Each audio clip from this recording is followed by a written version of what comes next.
Hi, this is Tropical Plants at 53 degrees north. Now, I've got many Tradescantia plants, but fellow enthusiasts will relate to this. Once you collect one, you've got to have them all, like Pokemon. But then something weird happens. You realise you've been collecting one single genus amongst many genera in a whole family of plants. Welcome to the family of Commelinaceae. So today I'm going to show you 6 new plants to my Commelinaceae collection, and perhaps if we discuss some of the care requirements, you can tell me in the comments whether the reality matches the theory, and I'll put all the sources of my information in the description below. Let's jump in.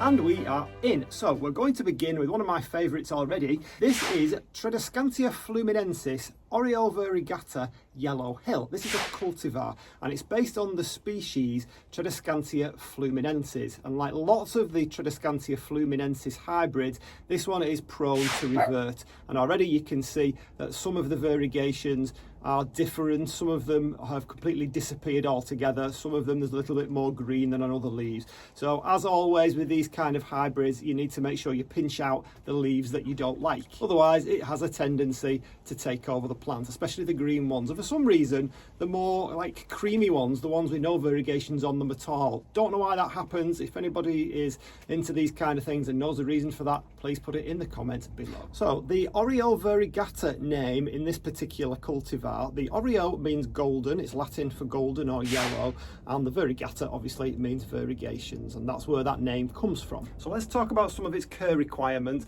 and as I do, it looks really nice next to this Tradescantia tricolour minima here. This is some of the cuttings from the tricolour, and I think together they look really nice. So as with all hybrids, whether it's a Tradescantia or something else entirely, the best thing to do when you're talking about care requirements for them is to look to the species. Look where the species comes from and the kind of conditions that the species grows in. Of course it's a hybrid, it might be slightly different, but for the most part they grow based on the characteristics of the species. So with that in mind, you'd expect this to be happier in warmer temperatures as opposed to like really cold approaching frost temperatures, which is absolutely true. You would expect it to want to dry out between waterings, which I think that's probably true also, and you would expect it to be a high light plant. Now in actual fact, the Tradescantia fluminensis species does really rather well in shady conditions, and that's what makes it so invasive in some of the southern hemisphere countries. In fact, it's actually illegal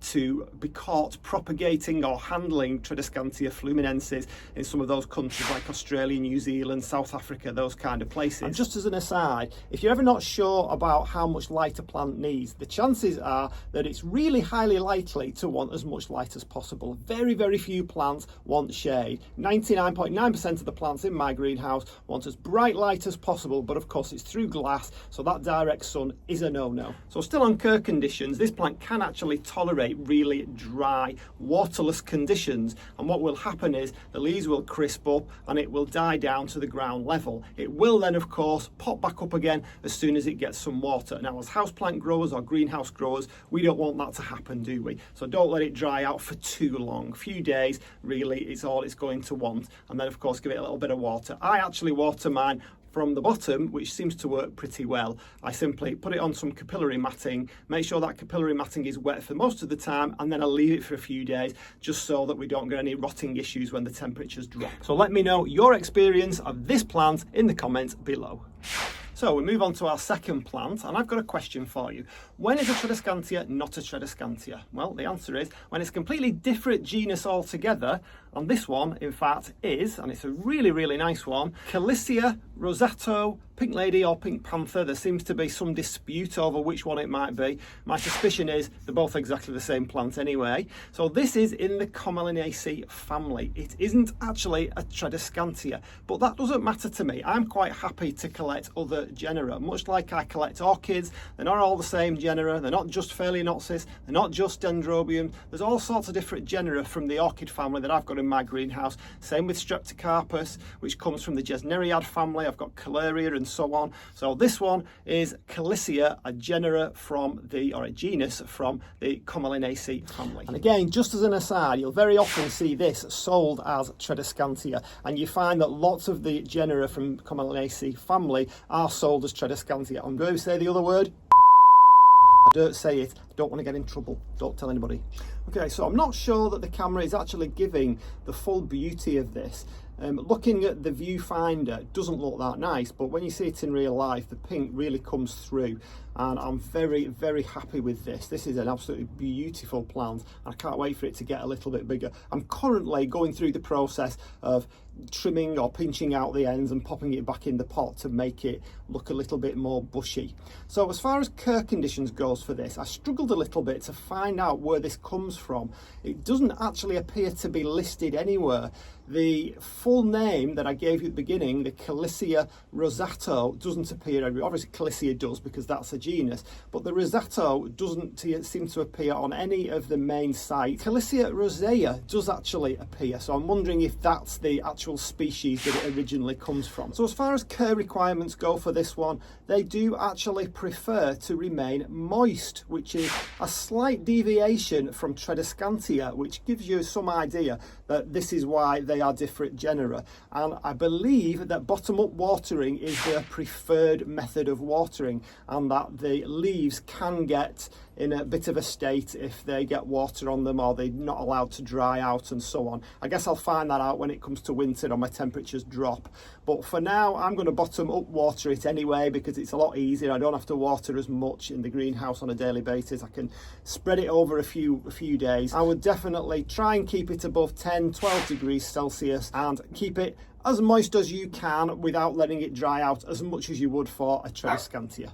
Thank you, Fudge. And finally, as with a lot of these plants that come from the Commelinaceae family, the actual hybrids in fact can revert. So this is another one that can do that, so make sure you pinch out those green or those leaves that you just don't like and try and keep the ones that you do.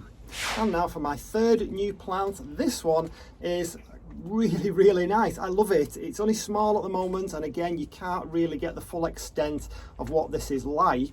It has some really nice shades of black, burgundy, red coming through there, but at the moment, again, I'm at that stage where I'm continually pinching it off and popping it back in to try and increase my stock if I can and make it into a bushier plant.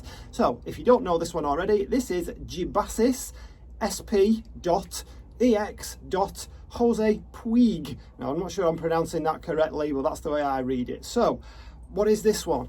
Well, this one is another one that isn't a Tradescantia, but it's from the Commelinaceae family, which is not easy for me to say. Commelinaceae family. And this one, again, it's not really one that's a lot's known about. The SP means that they're not really sure which species it resembles or which species it comes from. The EX refers to the person who first brought it to the attention of the public or of science. So that's who this Jose Puig person is. So it's a bit of a mystery really as to its real actual name. As far as care conditions go, this one doesn't really like to be in full sun, and it apparently loves humidity, which it'll definitely get in this country. So I'm expecting this one to really, really go for it once it gets going. And for my fourth plant, this one is called Tradescantia hijau or hijau baru. Apologies if I'm pronouncing that incorrectly. And here it is. So again, it's another one, looks much nicer in real life than it does on camera. I don't know if you can catch the hairs on there and the lovely foliage underneath. Again, this is going to look great when it becomes a more mature plant. But there's something really strange about this. Well, first of all, this cultivar is from a species known as Cyanotis ciliata. Cyanotis ciliata. Now, I believe, I don't know if this is true or not, it's what I've read, you can find out my sources in the description, but I believe that this is actually a plant that's been treated with PGRs or plant growth regulators. So that's a treatment of chemicals that they do to plants to create different sorts of effects. It might be fruiting, it might be leaves, it might be the amount of variegation, it might be the size, it might be the speed of growth, it could be all sorts of things that they use these PGRs for. But I believe that that particular cultivar is simply a species, the Cyanotis ciliata, treated with PGRs, and that makes it into Tradescantia hijau baru or hijau baru. Now, as soon as those PGRs wear off, it reverts to the species again. So whether it's worth actually buying this as that cultivar, I don't know. It depends how long that lasts, I guess. If it only lasts a month or two, then you might as well go and dig the species up, but don't do that.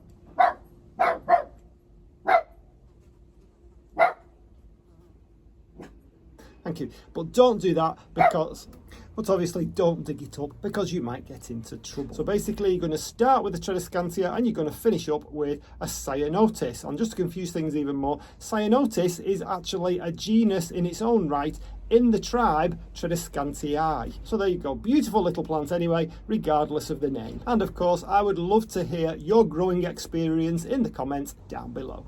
Nearly there now for my fifth plant. This one is definitely a Tradescantia. So this is Tradescantia Purple Joy. I've had it about a month, hasn't grown much. Why? Well, you guessed it, it's another one treated with PGRs. I guess to keep the leaves very small and to stop it growing too fast, too quickly.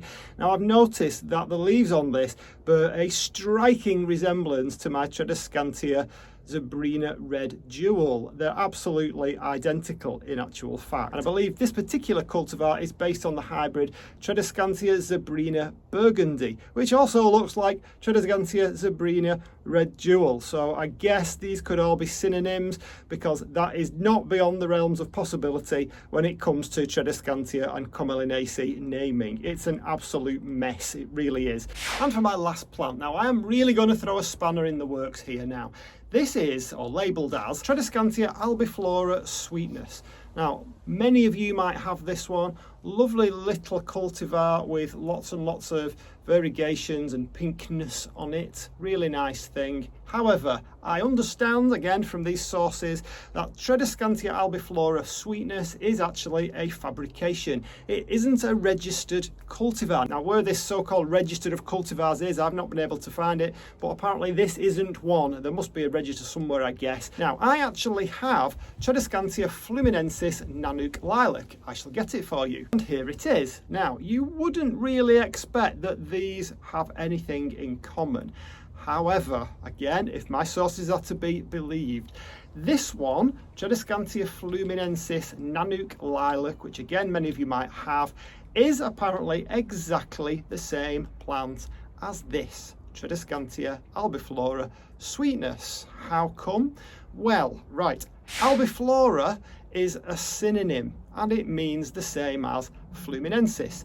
Fluminensis is a synonym and it means the same as Tradescantia cerinthoides, and Tradescantia cerinthoides is a species.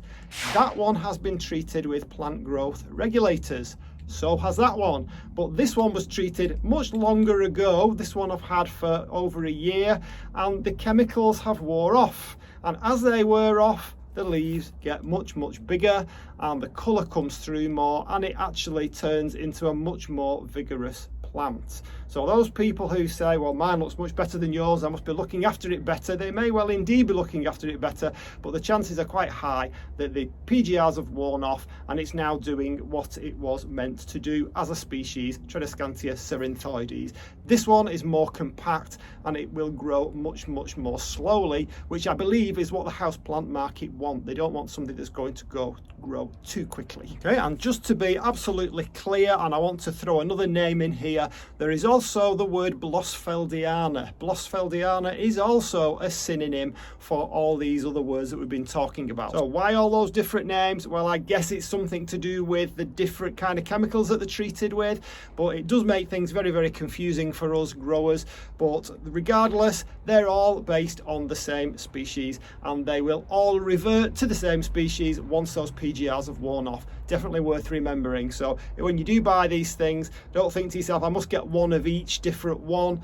Whether you can actually tell the difference for the time that those PGRs are effective, I don't know. Maybe if it's only a month, it's not really worth doing. Just buy the one and sooner or later you're going to end up with the same thing anyway. So as we just quickly move over some of the different Commelinaceae plants that I've recently purchased online to add to my Commelinaceae collection or Tradescantia collection, but we know the truth of the matter now.